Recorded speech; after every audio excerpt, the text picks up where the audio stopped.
As you're talking to students about the importance of public speaking, what are some of the things that you highlight in terms of even career development or just everyday life? Why is public speaking so important? Well, I'll take a little cue out of sounding like my advisor here from my PhD program, but my advisor, Dr. Haskins, she's at Penn State now.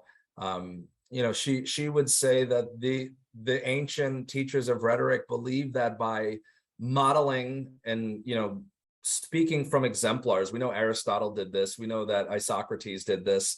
By modeling good speeches and embodying these speeches, you are embodying the virtues of that speaker, right? So by, saying what you mean and meaning what you say, you become the person that you are presenting to the world, right? And I would say that that's one of the most valuable things we could do. I was looking at a student's resume the other day, and they listed an Aristotle quote, talking about excellence, and really it's a misattributed quote from like the 1920s. I looked it up because I'm like, Aristotle would never say this. I mean, by working hard you become excellent or whatever. By excellence it means virtue, right? So to get all classical like rhetoric on you, Juan, I feel like by preparing speeches and making good arguments, we can model what it means to be a good citizen. We can model what it means to be a good person. And I think that's something that's lacking in our current political cycle, right? That there's a lot of people who just say whatever is going to get them clicks, whatever's going to get them votes, whatever's going to get them money, and don't ever actually believe these things that they're saying. And that becomes an issue. But if you are, following the ethical principles of speaking and making good on the promises that you're speaking and using, sound arguments, right? This is where rhetoric and logic collide. If you're making sound arguments, you'll be forced to embody that, or else you'll lose your way and you won't be hired back into whatever position it may be, right? So by following the argument that you're making yourself. And I think that this is one of the most beautiful things about a public speaking classroom is that, I'd have other colleagues in public speaking that say, oh, you know what? I don't let my students talk about controversial issues like gun control or abortion. I do. I enjoy it, right? Because I want students to make a sound argument. I want them to use solid evidence. I want them to find things to support them. If you believe in something I don't believe in, I'll tell my students if I don't believe what they're saying. But I want them to make that argument. I want to make them stronger because I believe by doing that, we will have a more cohesive and respectful society. Maybe not civil, right? But we'll be more respectful of one another. And I think by understanding the way arguments are formed and seeing how some arguments are just totally disingenuous, right? We can become better people, better citizens, right? Better informed, but also better for our life in general, because when we do the work that it takes to create these great speeches, we are doing the necessary legwork to become better ourselves, right? And I think that that's an important part. Maybe difficult for maybe a 1,000 level student to kind of grasp onto this, but the more you do something and more you emulate that, it becomes part of your habitus, right? This is I'm sure Juan has been familiar with Bourdieu's concept of habitus. The more you do, like brushing your teeth, it becomes a habit, it becomes part of you. And the more that you make arguments that are valid and sound, the more you become a reasonable individual. And I think that's important. I wouldn't lose sight of that, right? Because there are still many people in society that do are very earnest and do believe the things that they are speaking. So I know that's a very circuitous way to answer your question. I wanted to ask you, what makes a presentation memorable? Memorable. Yeah. Thank you. You deal a lot with memory and memorial spaces, but what is a public space like speech and oral communication prone to, let's say, the influences that make it memorable? What are some of the tools? I would say 2 points. One thing I wanted to touch on real quick, because you speak about organization, but something that and this is just a little minute tidbit that I always wanted to share with my students. And thank you for giving me this platform to make sure I don't forget this point. You all come to college as good at maths and good at grammar, but not so good at rhetoric, right? This is why, you will submit, to me or to Juan a giant paragraph that's like this long, right? With no breaks in it. When we're getting to rhetoric and public speaking, we're breaking down at the idea level and we're organizing those ideas to make them more consumable, right? And that's really like what the basis of rhetoric is for most of students today. And it's something that is neglected in much of our, secondary school education and all the way through elementary school. So I just wanted to make that point. But back to the point of what makes a speech memorable, I think using things that people can relate to. So I always used to ask my students, how many of you have been to Niagara Falls? And maybe a handful of students would say yes, but they haven't. So using that as an example is probably not the best idea. How many of my students have rode a bus? Many of them have ridden a bus. So you can use that as an example. You can say it's crowded, like, sitting on a bus, right? People know what that feels like, the anxiety that's produced by that. If you want to create memorable speeches, you're going to want to use imagery, right? And you're going to want to unpack that imagery. I would rather you unpack imagery and deal with a smaller topic than try to wrestle with something as large as, let's abolish prisons for a 10-minute persuasive speech. Man, you will never be able to convince somebody that in 10 minutes. But if you take a little piece of that and you focus on unpacking the imagery, that will really make a memorable speech. So for example, if you're going to say, human civilization, right, has only just begun to, develop, the kind of technologies that you are familiar with today. If you think of human civilization as a clock on the wall, and now you're painting this imagery and you're using a metaphor, a visual metaphor, human civilization only exists in the last 2 minutes of this entire clock, right?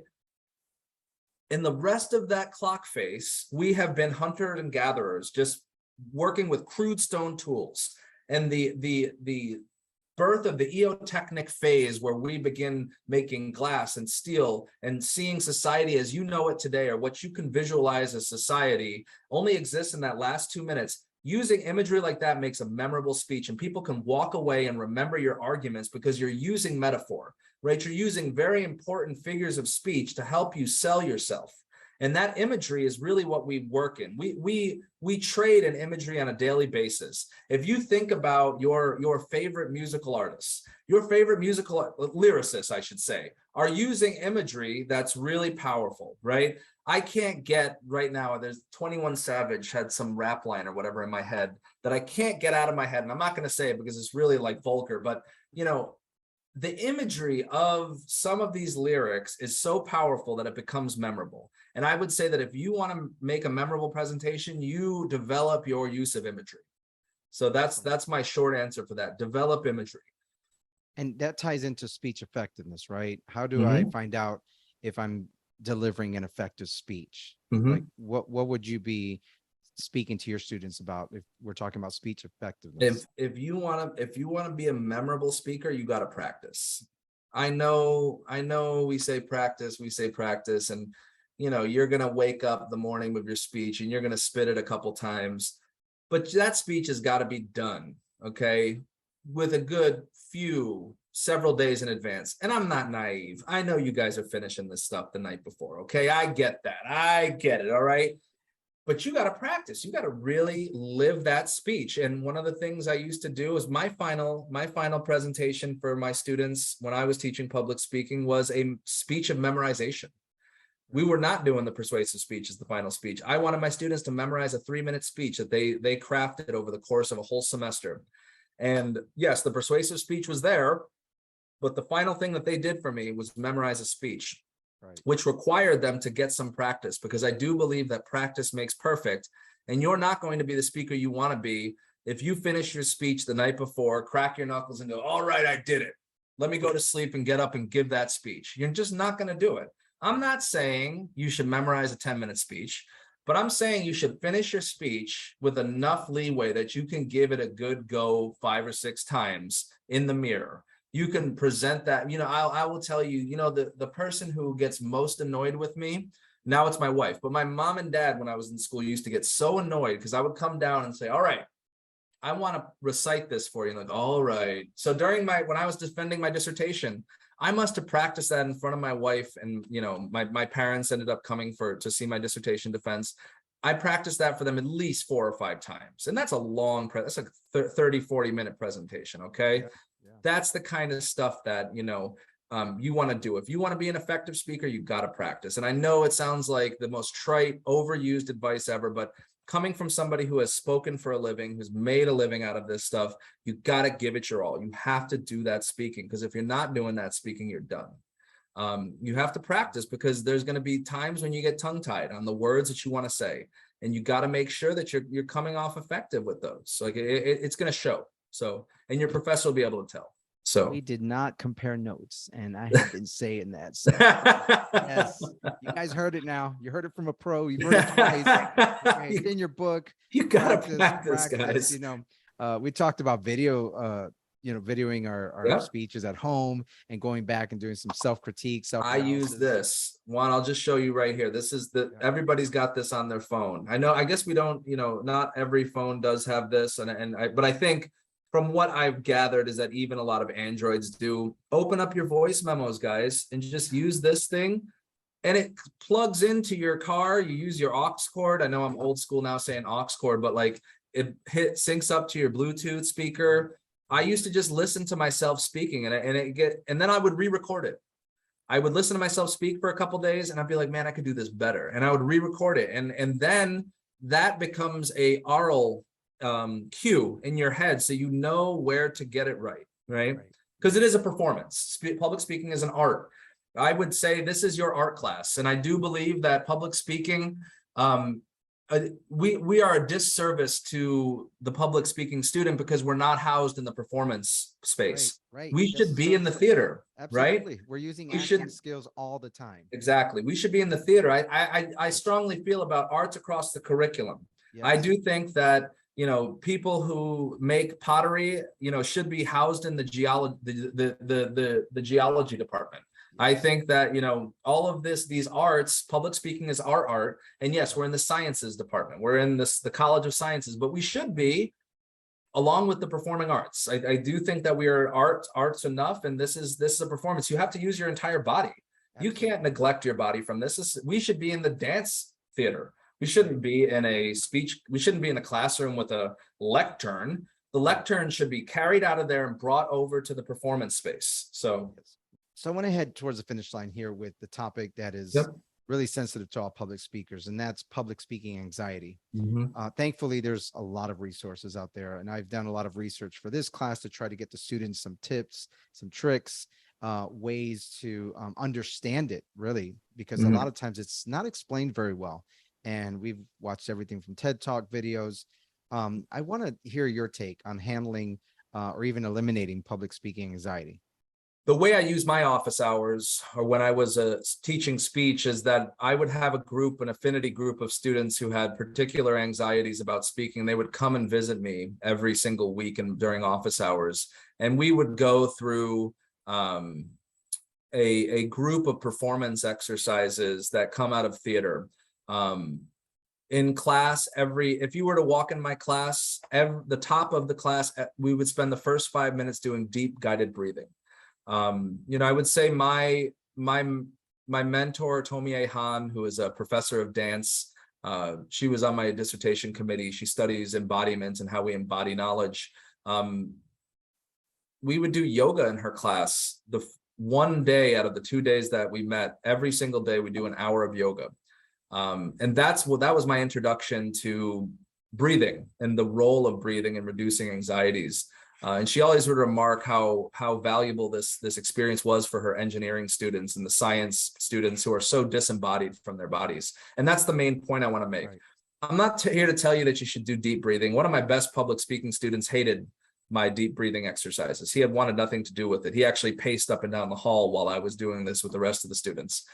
But I would say that we need to understand our body different than we understand our body. So the ancients were much more in tune to the physiology of their body, and we are not in that sense. And this lesson would often come across to my students over the course of many weeks, but I don't have many weeks with you. So I will just share the lesson in a nutshell, in hopes that maybe your professor will be able to unpack this a little bit. My most important lesson to students is that we are disconnected from our body in the 21st century. And I believe that's the reason why we are so anxious, and why public speaking students have it particularly difficult in the year 2022. If I were to say that I was suffering from anxiety 500 years ago, the community would come together and call over a priest and pray over me to get the demons out of my body. 200 years ago, if I were to say that I was suffering from, anxiety and these difficulties getting over basic, interaction with the world, they would probably call an electrocutionist to shock it out of me. They would try to shock it out of me so I got it out of my system. 100 years ago, just 100 years ago, not too long ago, right? And we know people that are 100 years old. The Queen, just died or whatever. She, 100 years ago, she was, basically born. If I were to call a doctor and say I'm suffering from anxiety, he's going to give me a depressant.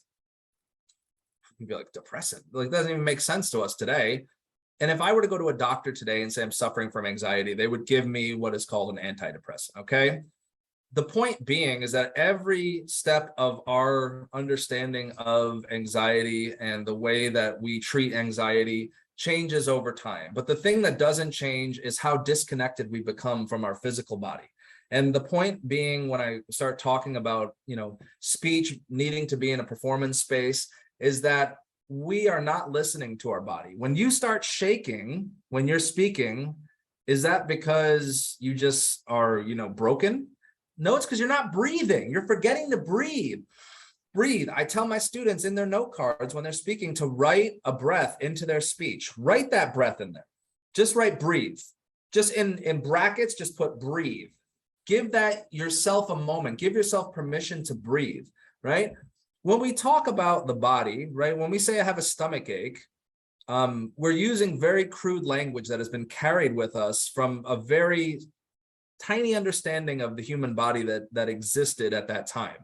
What really hurts when we say I have a stomach ache? It's not our stomach, it's our intestines, okay? This is what we're really saying when we have a stomach ache. So the point being is that we didn't know when Aristotle was talking about what was going on inside of here. But we now know how important and connected these things are, our body and our mind and our mouth. And we can't treat it like it's an everyday academic task. There's no way we can do that, but that's what we've done over the past 100 years. When we took public speaking out of English, and it probably doesn't belong in English either, but when we took it out of English and brought it into communication studies, we've divorced it from its performance aspect, where you're expected to get up there and stand. It requires ability. It requires physical ability, right? It requires some kind of thing you need to do. If you are a doctor, right, you can't say that, okay, if you can't use the scalpel, you can, if you can't use a scalpel, you can still do surgery. That's fine, right? The argument that if you can't do public speaking, it's fine. This is an antiquated thing we don't have to do, but it's still required on a daily basis. We're still required to perform. If I'm not drinking, I forgot my water bottle, okay, the other day, and I'm sitting in class and I'm like, oh, all I can think about is how parched I am. I want to run to the water fountain, right? The idea that we can divorce our body from this act of public speaking is, in my opinion, the biggest part of where anxiety is stemming from. We're not taking into consideration that public speaking is a performance, and any performance is going to, mean that there's stage fright associated with it. And that means we have to listen to our body. It means that if, what I do, and I'm just going to share this because I'm not going to, go into this whole deep breathing exercise with you, but for the disbelievers out there, for the people who are sitting, oh my God, here we're going to hear about breathing again or whatever. My grandfather, okay, was a very staunchly, religious man, very Catholic man. My father, totally opposite, right? His son was the opposite. And here I am somewhere maybe in between or whatever, but my understanding from both my father and my grandfather is that meditation is important. And we don't really refer to meditation, in a religious tradition as such, right? I was talking to your professor before we started this interview about, at one time I was teaching a group of Sisters of Charity. And even my Sisters of Charity, right, these women religious who would, have they're married to God, or I'm not quite familiar with all of the symbolism there. They would do yoga and meditative breathing with me. So if you're against meditative breathing from a, some ideological perspective, that's, probably kind of, weird to begin with, not breathing can be for everybody, right? Your prayer is your meditation, right? Our breathing is a calming exercise. So when I used to tell my father and my grandfather had a hard time presenting and speaking, they would tell me, did you try meditation? I say, no, man, that's stupid. That's not doing that. I know everything. I'm a young guy. I know everything here, right? Just 3 breaths. But if you don't use it, you lose it. So you have to practice, because it is a practice. Meditative breathing is a practice. I would sit and take 3 breaths before my speech. And when I got up there, I would be able to do it. You don't have to be, into, New Age spiritualism. You don't have to be into religion. You don't have to be in anything to breathe. Breathing is something we inherit. Maybe relate to people who are into sportsman stuff. When I ask people who know how to shoot a gun, is breathing important for shooting? Or is it important for archery? Everyone will go, yeah, very important. It's very important for public speaking. And I will just say that is my biggest piece of advice is do not neglect your body. And breathing is part of that. Take that into consideration. I know, Professor, I'm sorry I'm taking so long here, but that is my advice. If you really want to calm your anxieties, you pay attention to your body. I say I started off speaking, never eating breakfast, right? Remember at the beginning of this conversation, I said that's part of my body. I can't ignore this stuff. I can't ignore what it is that makes me a human being. And if eating breakfast and breathing and getting a good night's sleep is all part of that, is going to make you a better speaker, a less anxious speaker. Most practical advice I ever received as a public speaking student, and this will be my final word on anxiety: practice. You want to be a better and reduce your anxiety, practice. So thank you so much for this advice, man. You're a gift. You're a gift. Honestly, thank you. I'm having the chills right now because I love hearing some of the same things we've been said and know that we're on solid ground with that. Our students really do care about their speeches. They care about their topics, and they care about doing a good job. And that's one of the things that I'm most proud of in terms of UCF and the student body that we have. Our students really do care about doing a great job. There are students right now, whether they're sitting in the front or sitting in the back, they're thinking about this, and they're thinking about, but I don't know if I can do it, and I'm going to get up there. But you've given us some great tips on history, on breathing, on addressing our craft, as theater, and putting the work into it. Because like anything else, you get the work that you get the reward for the work that you've done. Right. Yeah, you get out what you put in, and for people who are saying, it's a character thing, I don't think it is. I am an introvert, okay, but I am extroverted for the purpose of my work, and I would say that even introverts can do this. I always remark to my students, if you see me out in public, don't expect the same professor that you saw in the classroom, because I probably don't want to talk to you, and it's not being mean. It's just that I kind of keep to myself. Right. It's important to remember that anybody can be a good speaker. I promise you that. Thank you again. We can find you right on UCF's website. Yep. If anybody has a question, send me an email. I'm happy to, my office hours are office hours. I treat them the way that I treat any office hours. If you want to pop on by when I'm on, main campus, you send me an email. I'll tell you when my office hours are. All right.